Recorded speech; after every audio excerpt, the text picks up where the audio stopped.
umefika kwa ajili ya kujitukuza wewe. Wakati umefika kwa ajili ya kuinuliwa wewe. Watoto wako ambao umekusudia wausikie ujumbe huu siku hii ya leo, tukaribie, wakaribie sehemu zozote zile walipo, hata ndani ya kanisa hili.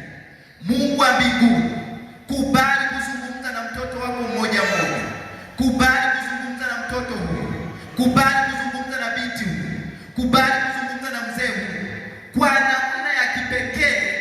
Mimi nifiche nyuma ya msalaba wako wa Kalvari na nisiende kuonekana, badala yake wewe ukaonekane. Wagonjwa wanaofika hapa, walioumizwa, wenye mizigo, wenye changamoto, ukawapokee na kuwasaidia ilivyo sawasawa na mapenzi yako, ni kupitia jina lako Yesu, amina. Amen. Katika mwendelezo wa siku 10 hizi za maombi, leo ni siku ya 7. Bado siku 3 tuweze kumaliza. Kesho tutaendelea kumshukuru Mungu. Jumatano ya kesho tutaendelea kumshukuru Mungu tukiwa tumezidi kufunga. Jumatano ya kesho tutaendelea kumshukuru Mungu kwa yote ambayo Mungu amezidi kukutendea katika maisha yako. Leo utakuwa na tathmini kidogo, kesho tutakuwa na tathmini kidogo ya kwamba ni mambo yapi ambayo umeona mabadiliko katika maisha yako, ni mambo yapi ambayo hata mimi naona mabadiliko katika maisha yako. Nikwambie tu, kuanzia hata tangu hapo tuanze kuomba, na hata sasa tunapokuwa tukiendelea kuomba, Mungu wetu anazidi kufanya mambo makubwa sana katika maisha yetu. Hatujui tu wenyewe, hatujui tu. Wakati mwingine mtu wa Mungu, sikiliza hili, hatuoni Mungu anafanya mambo makubwa kwenye maisha yetu, si kwa sababu Mungu hafanyi. Wakati mwingine hatuoni kujibiwa kwa maombi yetu, si kwa sababu Mungu ajibu, ni kwa sababu ya dhambi ambazo tunaziishi, dhambi ambazo zimeathiri dunia hii, dhambi ambazo leo zinatafuna maisha ya watoto wa Mungu, dhambi ambazo leo zimefunika hata tusione uzuri wa Mungu, dhambi ambazo leo zimetufunika hata sisi, uovu ambao leo umetufanya sisi tusione kama ambavyo aliambiwa Adam alipoanguka kwenye dhambi, aliambiwa mbona unajificha, aliambiwa mbona uko uchi, kwa sababu dhambi waki inafunika mtu wa Mungu na wewe usione. Dhambi inakufanya wewe kuwa na giza, dhambi inanifanya mimi kuwa na giza.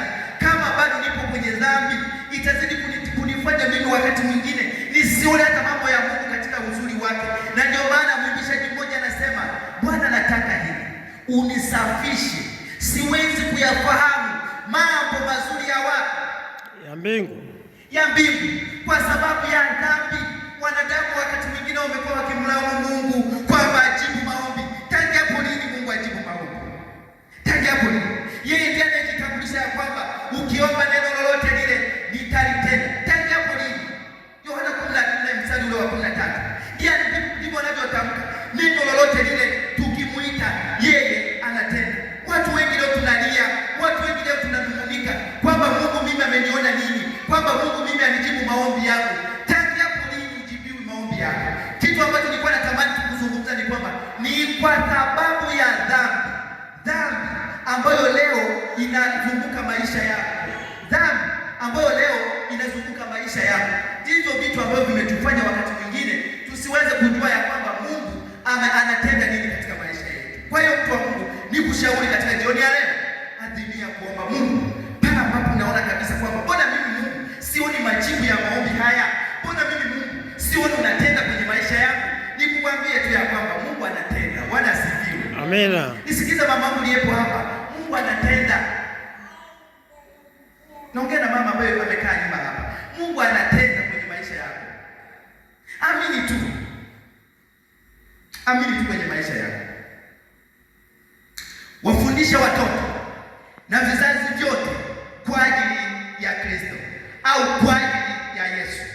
Narudia tena. Somo letu katika siku ya leo linasema wafundishe watoto na vizazi vyote kwa ajili ya Yesu. Narudia tena. Somo letu dunia nzima leo la siku 10 za maombi katika Jumanne hii linasema wafundishe watoto na vizazi vyote kwa ajili ya Yesu. Amina. Kwa ajili ya Yesu. Msikilizeni watu wa Mungu, kuna watu tunafundisha watoto kwa ajili ya mtu fulani,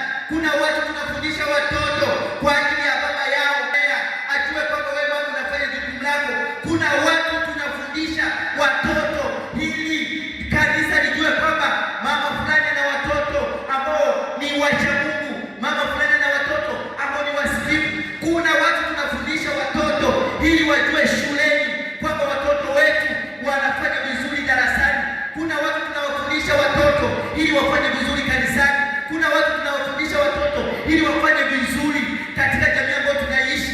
Kuna watu tunawafundisha watoto ili wafanye vizuri katika mambo ambayo walionayo.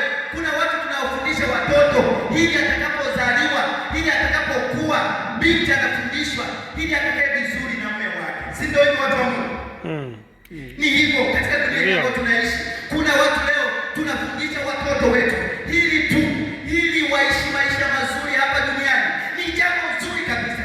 Ni jambo zuri kumfundisha mtoto aishi vizuri katika jamii tunayoishi. Maana ukiwa na mtoto mwizi, hata hivyo, mama unanisikiliza hapa, ukiwa na mtoto mdokozi, hata hivyo, mama unanisikiliza hapa, utapitia wakati mgumu sana. Ni jambo zuri sana kuwafundisha watoto waishi maisha mazuri. Lakini leo ipo habari njema ya kwamba wafundishe watoto, sio tu watoto, na vizazi vyote. Kwa ajili ya nani? Kwa ajili ya Bwana. Kwa ajili ya Bwana, kwa ajili ya Yesu.